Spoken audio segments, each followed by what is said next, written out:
মানুষদের সারা বছর ঠান্ডা লেগে থাকা, অ্যালার্জি সমস্যা, সর্দি কাশি খুব ভোগেন,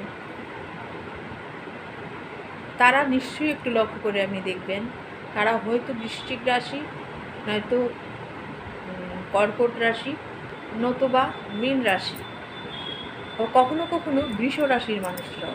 কারণ বৃষ রাশি এবং বৃষ লগ্ন যদি কারো হয়, তাহলে লগ্নের চন্দ্রের অবস্থান, সেই ক্ষেত্রে তাদের ক্ষেত্রেও কিন্তু চন্দ্র ওখানে উচ্চস্থ হচ্ছে, তাদের ক্ষেত্রেও কিন্তু ভীষণভাবে ঠান্ডা লাগে। অর্থাৎ যারা লবণ চাঁদা হন তাদের ক্ষেত্রেও কফ অ্যান্ড কোল্ড একটা ক্রনিক ডিজিজ হিসাবে থেকে থাকে।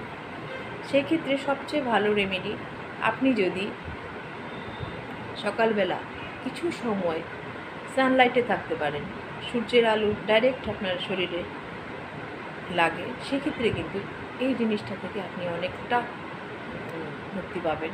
কারণ এখানে কিন্তু জলতত্ত্ব এবং অগ্নিতত্ত্বের মধ্যে একটা ব্যালেন্স সৃষ্টি হচ্ছে, সেই কারণে কিন্তু এই সমস্যা অনেকটাই মিটে যাবে। ভালো থাকুন।